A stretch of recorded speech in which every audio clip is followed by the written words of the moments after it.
Good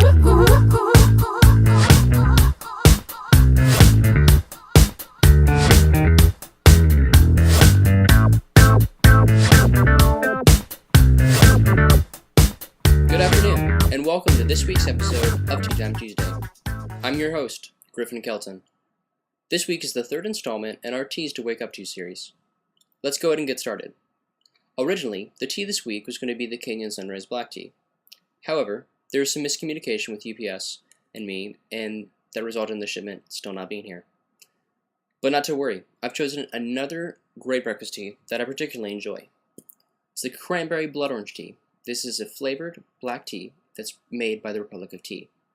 Being Fair Trade certified company, the Republic of Tea strives to improve the living conditions of tea estate workers around the world by proactively adding a premium to their wages.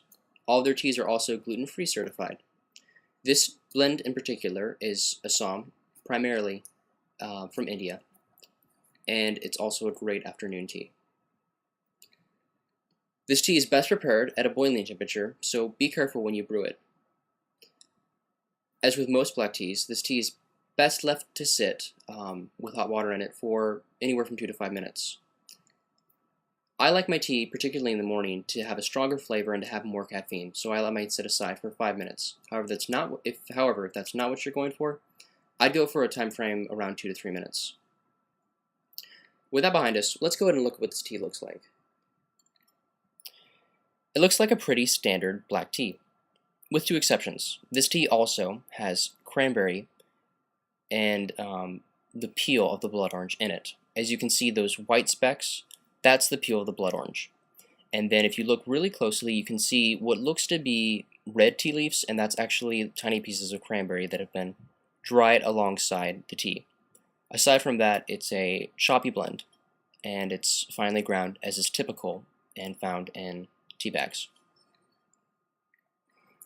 You can tell up front that it does have, without even looking at it, by just smelling, that it has the cranberries and blood orange in it. That's going to give it a sweet but tart fruity flavor. Now granted, it's not going to be a sugary sweetness. If you've ever had anything with citrus peel in it, it's more bitter. So if you are tempted to sweeten it, there's a better alternative for this tea in particular, aside from sugar, and that's blood orange juice.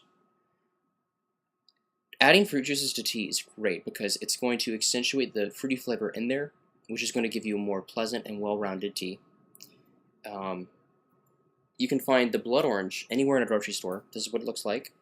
And all you have to do is just slice it up, squeeze a little bit in there. If you have a fruit juicer, that's even better.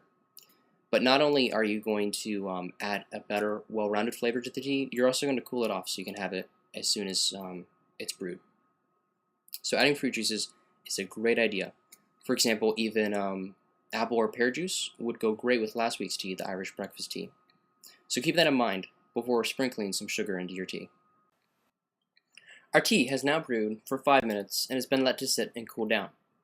As you can see, the liqueur of this tea is very clear, and it's a proper light orange color. This comes from using boiling water and distilled water to brew it. It's a little darker than what some of you might get at home, simply because it's been sitting at steeped for about 5 minutes instead of 2 to 3.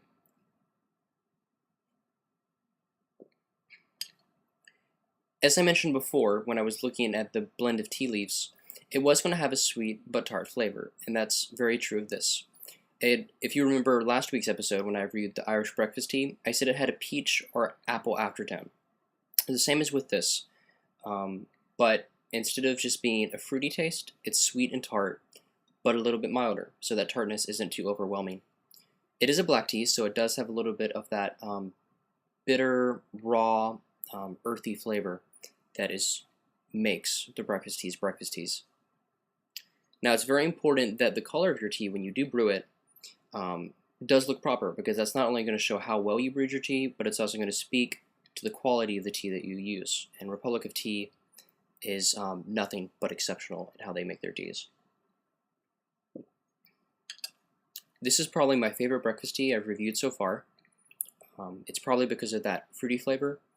I would give this tea 4 out of 5, or 4.5. I'd give it 4.5 out of 5 tea leaves. A little side anecdote about reviewing teas. If you are going to taste more than one tea, you do want to spit it out every time you try one. Because if you swallow it, that taste is going to linger in your mouth a little bit, which will make your review pointless because you're going to have all these different teas in your mouth and you're not going to be able to enjoy the tea. So, just in case you care. Fortunately for you, I only review one tea and you don't have to see me spit it out every week. Last week, I talked about the flavanol theaflavin. This week, I'm going to talk about another group of flavanols called therobigens. Just to review, flavanols are a type of flavonoid. Flavonoids are found throughout all types of tea. They're also known as catechins. Typically, white, green, and oolong teas are going to contain flavanol monomers. Black tea, however, when it's prepared, are intentionally broken or rolled, and that's going to cause the flavanol monomers to mix with an enzyme called polyphenol oxidase. This is where you get theaflavins and therobigens. Therobigens is a lot like theaflavins in that it has it's a great antioxidant and it fights cancer cells all over the body, including colon cancer cells like theaflavins. So, just one more fact about healthy teas. Thanks for tuning in this week, everyone. I hope you enjoyed this week's episode as much as I did. If you have any tea question that you'd like to be answered on the show, feel free to email it to me at griffin@teatimetuesday.com. I'll try to respond to every email, and even if I don't review it on the show. If you'd like to hear news and updates about Tea Time Tuesday, we are on Twitter at twitter.com/teatimetuesday. If you'd like to follow me, I'm twitter.com/GriffinKelton. We also have a Facebook group that will keep you up to date and in the loop. I'll have that link in the show notes. And new as of this week, the show is also on Vimeo. Vimeo is a video service a lot like YouTube. So that's all for today. See you all next Tuesday and have a great week.